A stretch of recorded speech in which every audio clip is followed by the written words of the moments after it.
Good afternoon, everyone. Welcome to WASA Distance Education and ENG4C. So, yesterday we left you with key questions 4 and 5. Sorry, I'll get this out of the way of activity 3. And I have them up on the desktop here right now, identifying key question 4 is identifying the main ideas and support details of uh,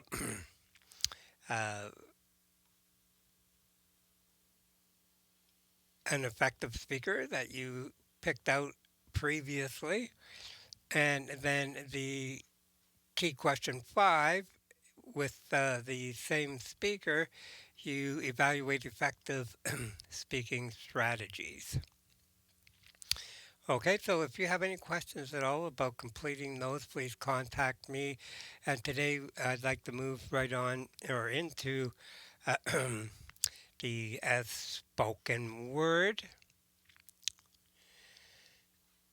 So, the success criteria for activity 4 is you will be successful when you use a mind map or other graphic organizer to brainstorm ideas for your personal narrative essay. You'll use an outline organizer to plan your personal narrative essay, and you'll use criteria developed from reading personal narrative essay models to create your own personal narrative essay. You'll choose effective speaking skills to add emphasis and clarity to the expression of ideas in your personal oral essay. You'll communicate orally in a clear, coherent manner using a structure and style effective for the purpose, subject matter, and intended audience. You'll vary your pace, tone, and volume to add emphasis to ideas in your oral communication, and you'll use your, your knowledge of the criteria for an effective personal narrative essay to peer edit a classmate's essay,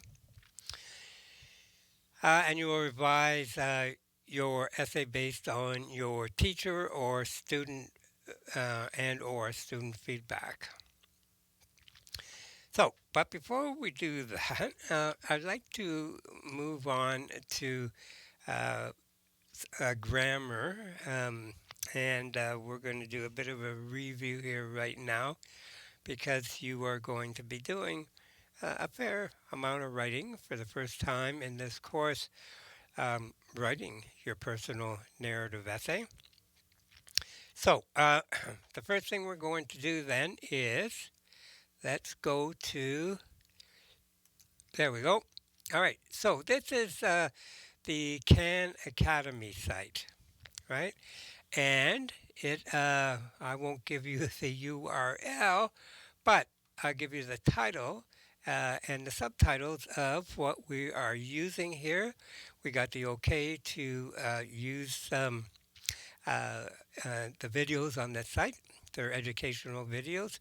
So the first one I wanted to look at here is phrases and clauses. Okay, so to be able to distinguish between these two parts of speech are very important when you are writing.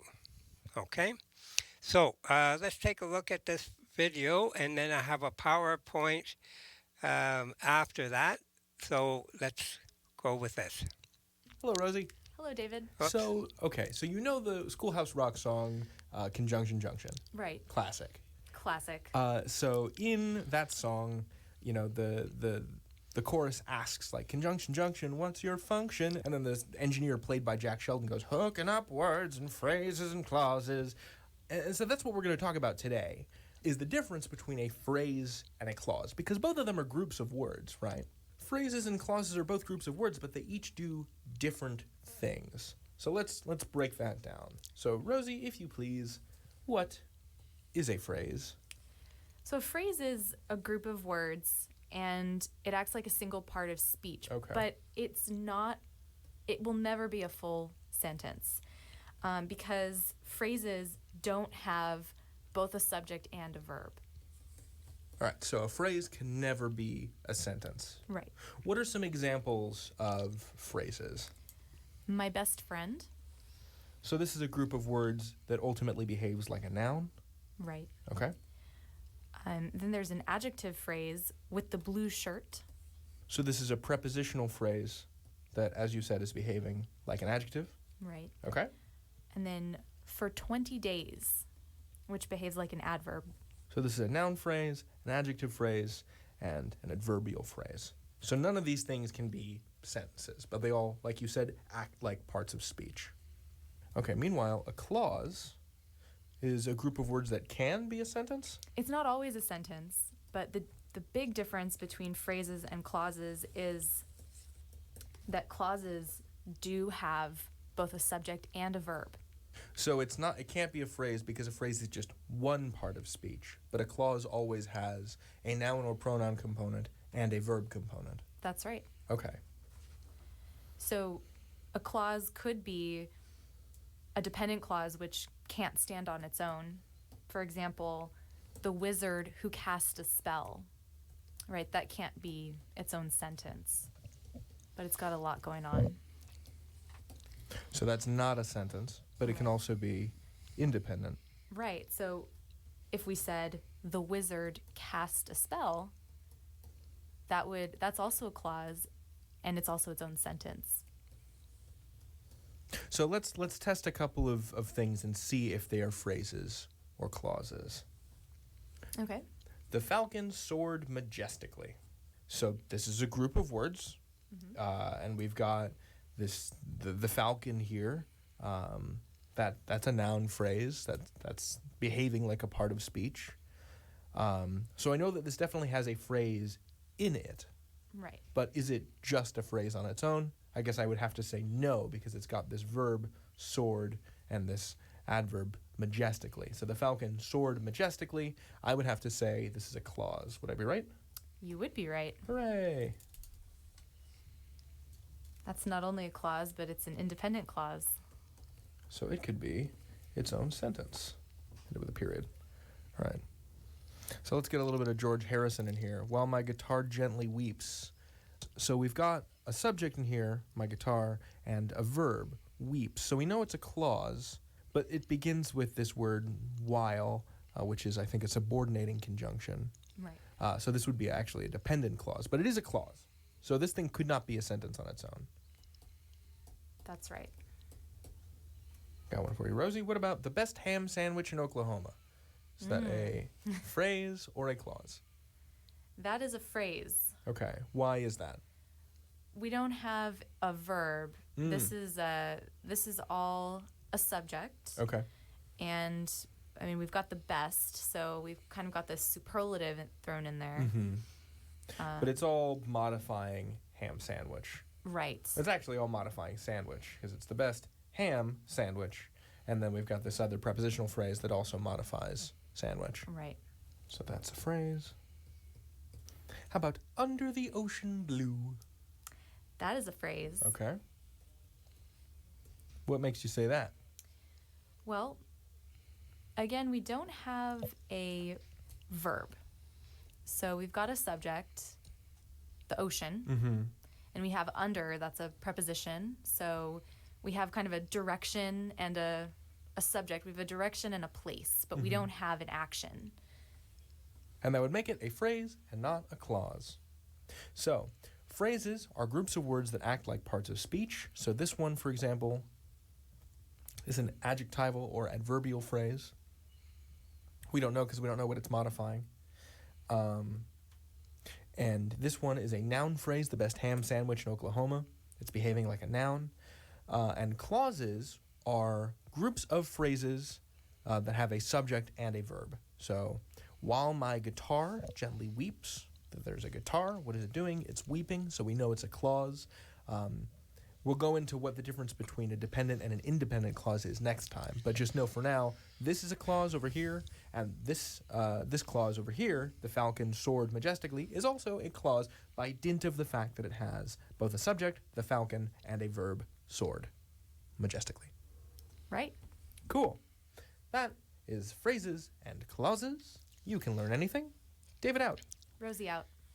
Okay, so that's a really quick intro to um, some grammar that you may have forgotten about, but it is very important and critical if you are going to construct good sentences that your teacher or instructor are going to be able to understand and be happy with.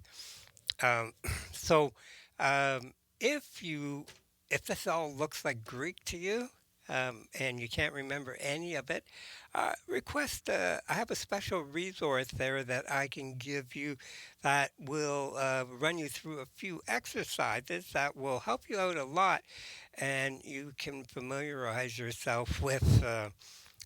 A phrase and distinguish it from a clause. You can also distinguish a dependent from an independent clause, which is very important because you can't use an independent clause as a complete sentence, and you'll get lose marks for that. Okay. All right. So now we're going over to this um, PowerPoint presentation that I prepared here. The most important grammar rule in English. Wow.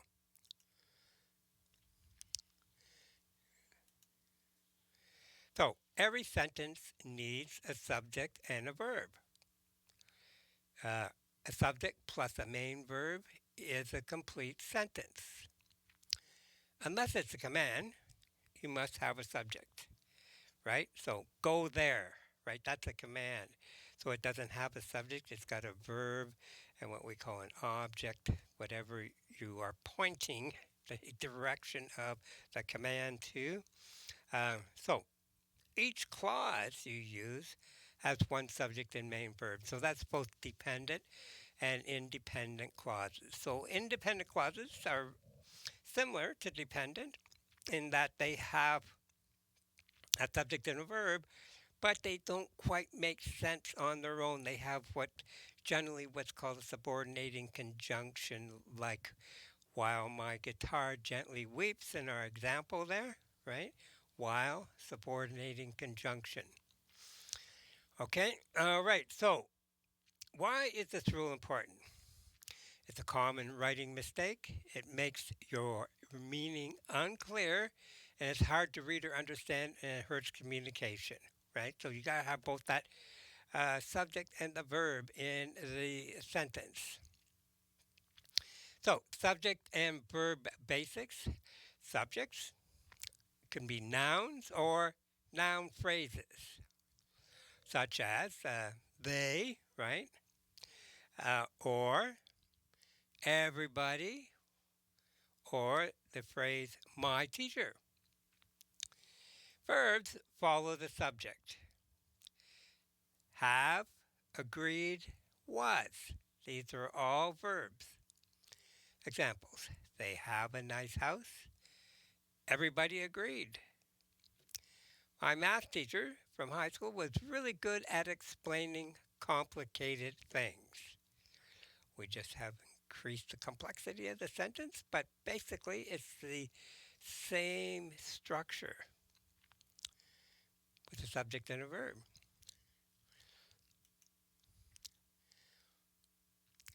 Common error, common errors. um, no main verb, such as we will. Two subjects and one clause. Missing a subject. Fragment with extra subject plus verb, and that often takes place uh, in a phrase that's added on, or in another clause that's added on to the sentence incompletely. So an independent clause, for instance, with too many, without the proper comma and conjunction connecting them. Too many ideas. That's usually what we get. Too many ideas crammed together. So, fixing real student errors. We will back home next Friday. What's wrong with that sentence? Imposing higher taxes on fast foods or fast food, it's a good idea. Something wrong with that one too. Secondly, affects individuals' life directly. Hmm. Yeah, it's getting more confusing all the time. But these sentences are prepared for you um, from actual errors that students have made in their writing assignments, not in this course, but other courses. Here's another one. Just listen to it. See if you can get the error in the sentence. If anybody visits Egypt, many and many old buildings in many cities, especially Cairo and Alexandria, these buildings are around 400 years old. Hmm, hard to follow that one, isn't it? We really don't know what they're talking about. Let's look at number 5. In conclusion, each society is a large set of people. Forced medical treatment could make sure residents have equally healthy condition and therefore also avoid risking to infect or be infected by others just by some people's unwise choices. Hmm. We think we know what they're talking about, but this it sure is talking about a lot of different subjects here, isn't it? And it's really hard to sort out the exact meaning of the sentence. Okay, so in this first sentence, we will uh, back home next Friday, right? Oh, there's no main verb, right? We have a helper verb, will, but no main verb. We will be back home next Friday. We fix that. Will, of course, is what they call a modal verb. And we're not going to learn about those, but if you go looking for verbs on the internet, you will be overwhelmed at the complexity of the different forms and fashions of verbs. But a modal verb can't be a main verb. You need a main verb after it. So, for example, we will go back home next Friday. The second one, imposing higher taxes on fast food. It's a good idea. So the second sentence has two subjects, imposing higher taxes on fast food, right? Higher taxes on fast food. Okay, so actually, it's a noun phrase on fast food. Then it, hmm, it, it is another subject. We can't have two subjects in there. So we take out the it, we keep the is because that's a condensed word there. It is, it's. Remove the it and you still leave the is, and imposing higher taxes on fast foods is a good idea. Okay, next one.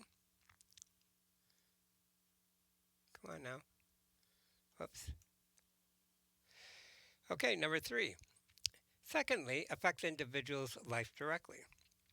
So this third sentence has a main verb but no subject. What affects individuals' life directly? This is difficult to correct because it's impossible to know what the writer wanted to say. You would need to add a noun before the verb affects to make it understandable. Oops. The-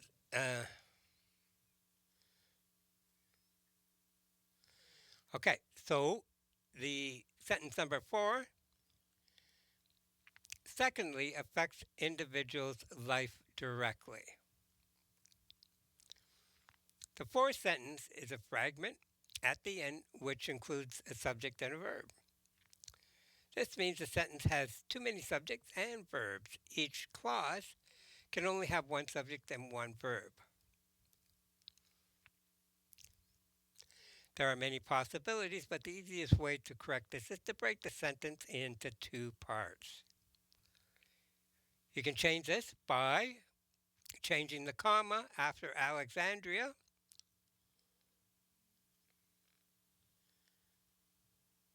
to a semicolon. Oops. Oh, huh.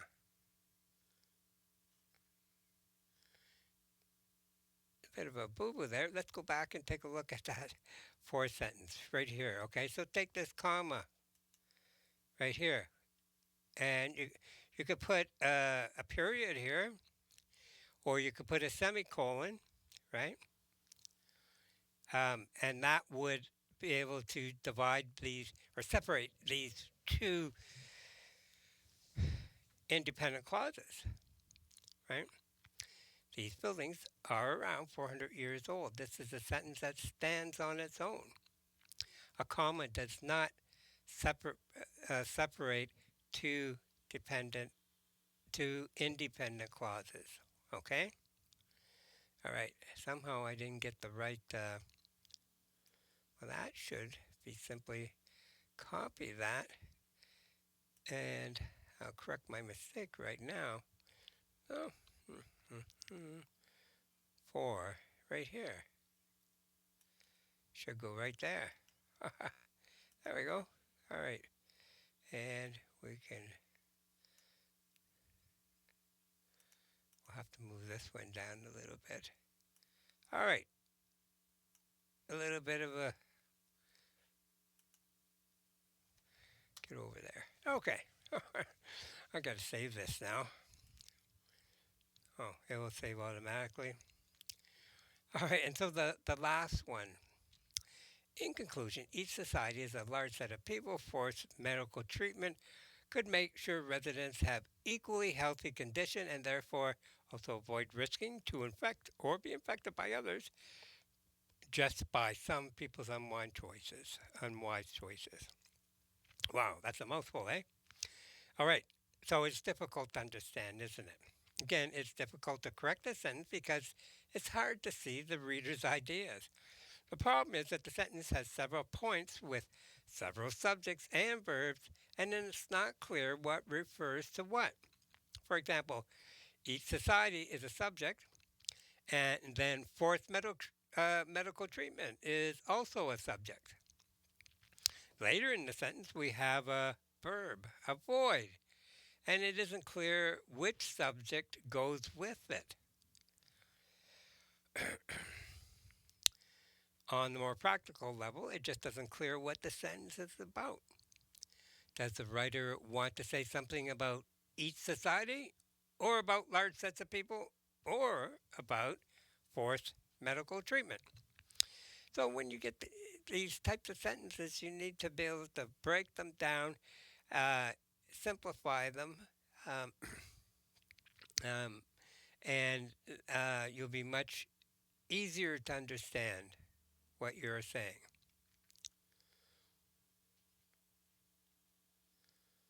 Okay.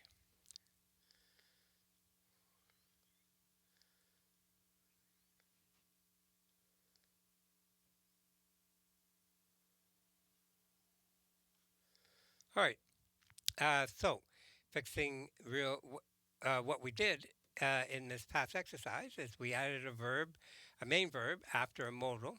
We'll go back home. We removed an extra subject. Imposing higher taxes is a good idea. We added a subject. Something affects individuals' lives, right? Something there is our subject, generally a noun or noun phrase.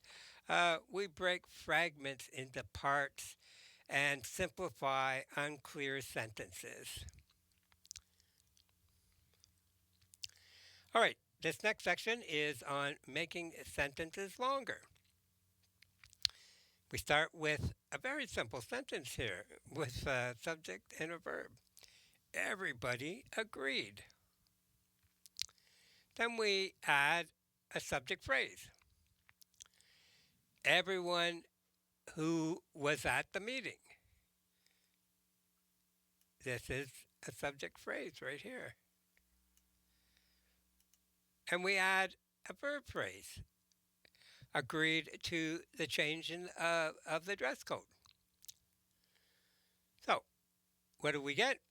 Everybody who was at the board meeting last Tuesday agreed to change the office dress code to something more formal.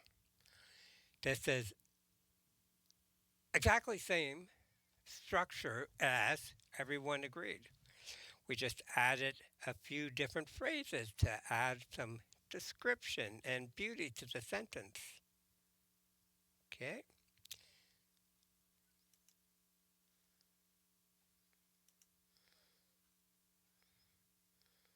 Oops. All right, let's try it ourselves. Expand, my sister called. Here's the rules. Keep one subject and one verb. Don't use conjunctions. Okay? I mean, uh, you will eventually want to make complex sentences with conjunctions, but for now, our exercise goes with don't use conjunctions because we want to stay simple with one subject and one verb. So here's my sister Mandy called last night, right? So my sister, we add my sister, or we added Mandy, and last night, right? So my sister Mandy is a noun, and then my sister is a noun phrase, right? Last night is what? It's an adverb. It's modifying called. Called when? Last night. Okay, let's expand it even more. My sister, who I haven't spoken to for ages, called to tell me about her new job. Right? No more, or we're not adding any subjects or verbs. Right? We still, um, this phrase here, who I haven't spoken to for ages. Right? So this is, there looks like there's a verb in there, right? Spoken. But this phrase here is an adjective phrase modifying sister. Okay, so this whole phrase, who I haven't spoken to for ages. Hopefully, this isn't too confusing, but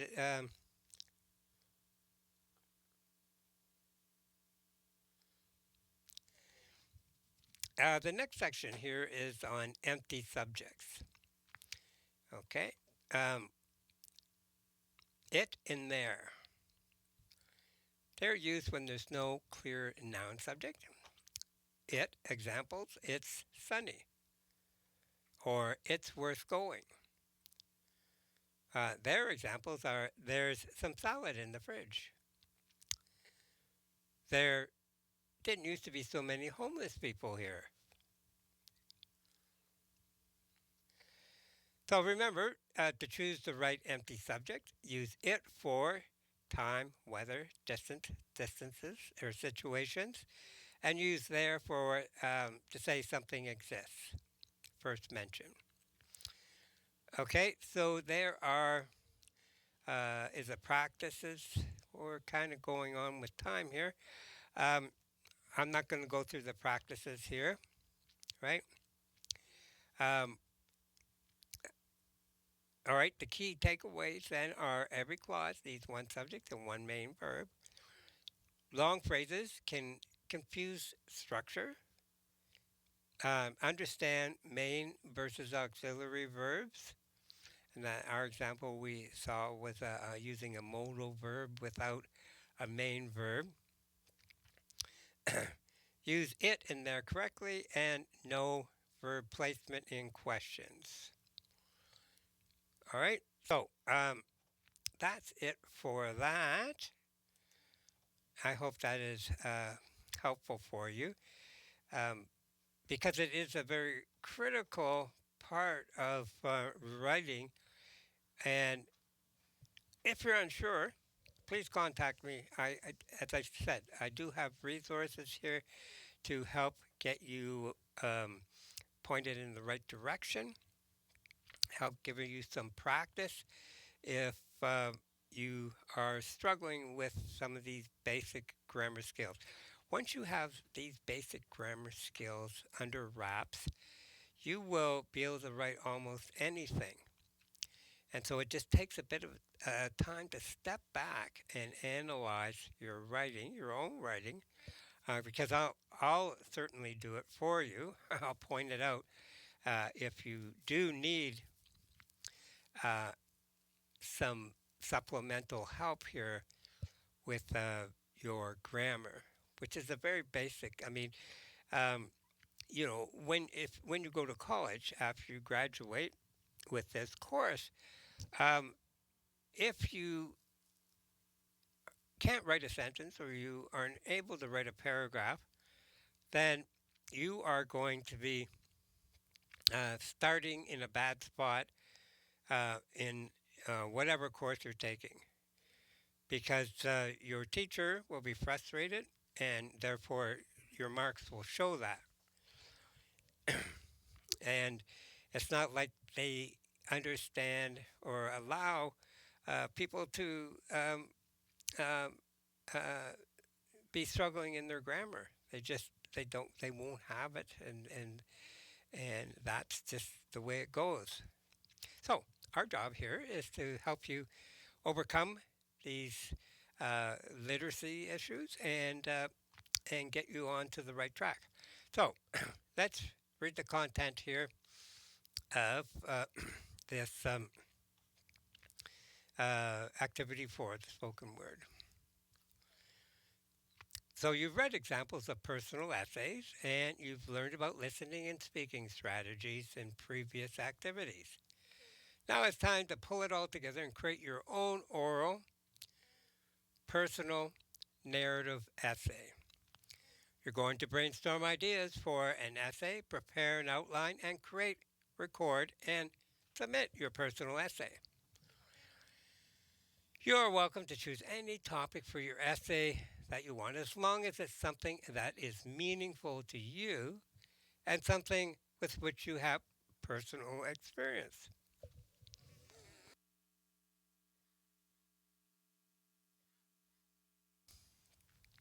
Excuse me while I have a little drink here. Wait a minute.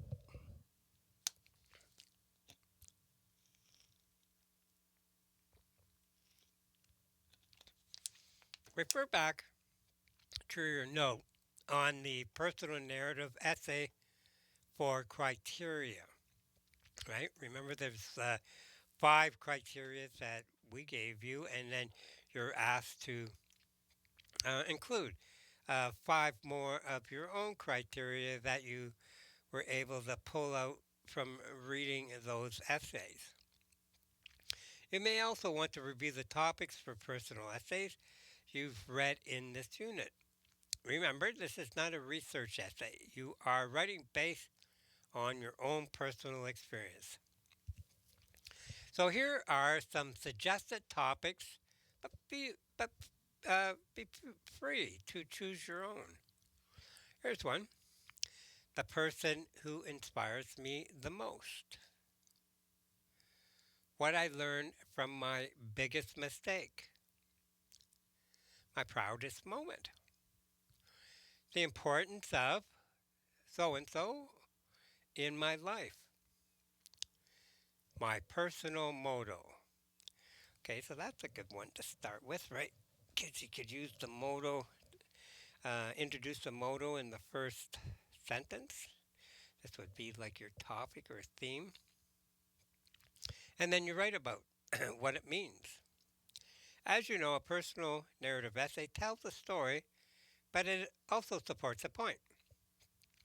This point is often called a thesis. For the purpose of this essay, think of your thesis as a belief statement. For example, I believe that admitting our weaknesses makes us stronger. Okay, I believe. It's a belief statement, right? And then you are basically are going to tell a story, an example from your own life that exemplifies how admitting your own weakness made you stronger. Do you understand?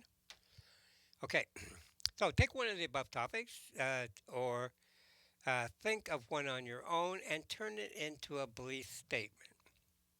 Again, think back to the personal narrative essay you read. Once you have, sorry, personal narrative essay examples, right? All of them that you read.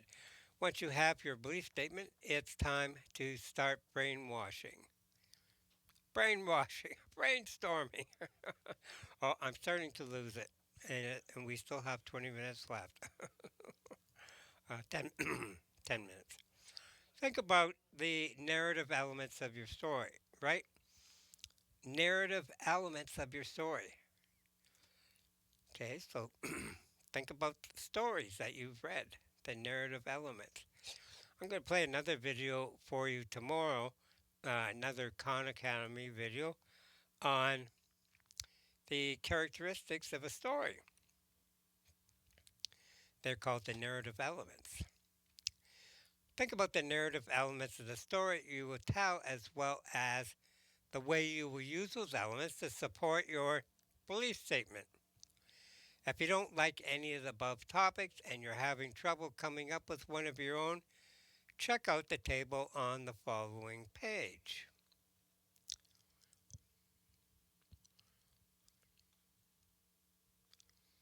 Well, there is no table there, so that's a boo boo on my part. I don't know where it went. Okay, so here's a tip for you on page 51. What you're going to be doing is brainstorming. There's no right or wrong way to brainstorm. You can make notes, create a mind map, draw pictures, or write down important quotations and jot your comments on them. Whatever technique you use, try not to censor yourself with brainstorming or when brainstorming. All right, this censor, shut it off. um, you're not trying to really produce anything at the moment. You're just trying to let those ideas flow freely. You may not end up using your first or initial idea, but the idea may help you find one that you do want to use, right? Consider starting with your belief statement and then think about stories from your own life that support it. Remember that in your essay, you only want to focus on one story. Or you could go the other way and start by brainstorming stories from your own life and then think about belief statements that you could create based on them.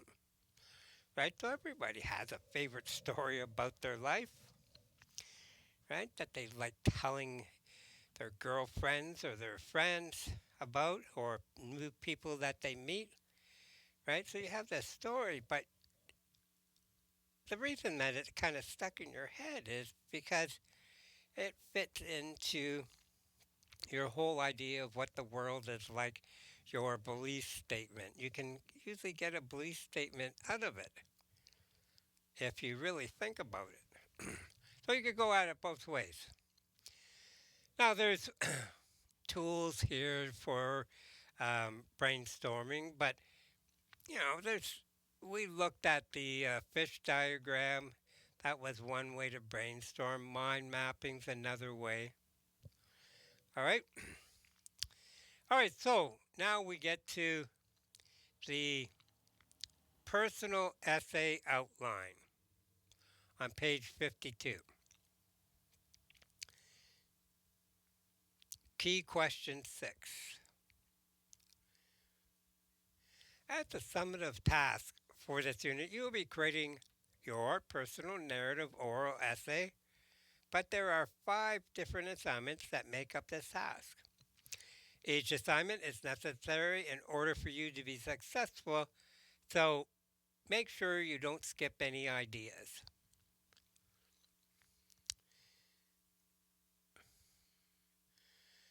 So, before you begin writing your essay, you need to consider how the story you plan to tell will support your belief statement or thesis.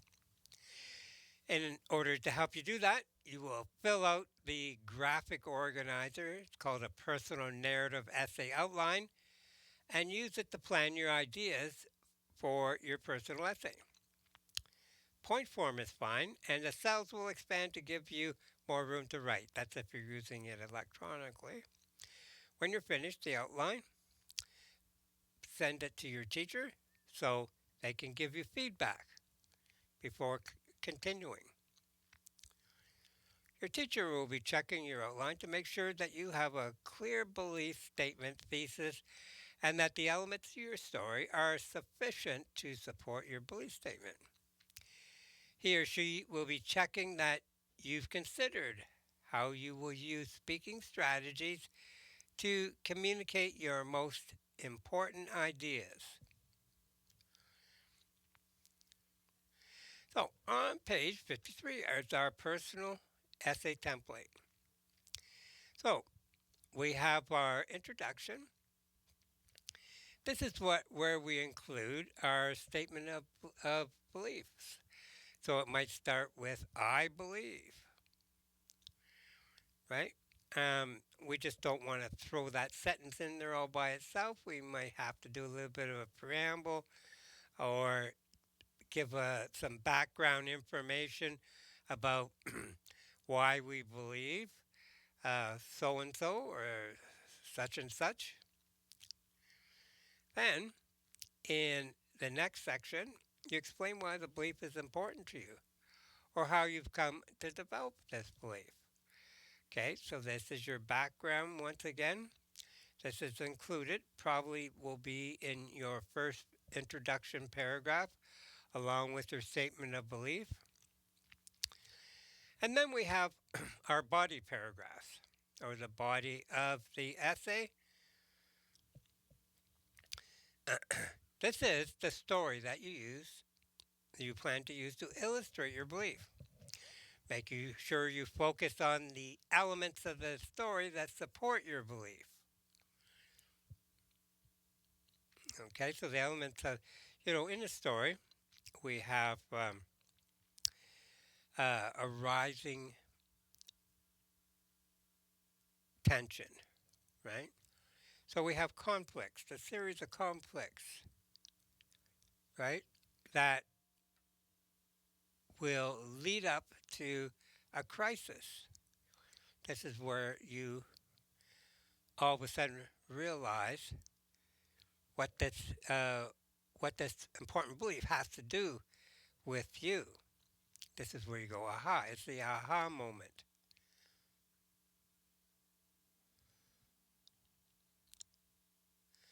And generally, they call that part of the story the climax. And then the resolution comes after that. That's where you sit back and you think, wow, gee, I'm so glad I learned that lesson from life because it did this and I did this and um, I went on my merry way. So a good story has to have a beginning, middle, and an end, found on page 53 to 54.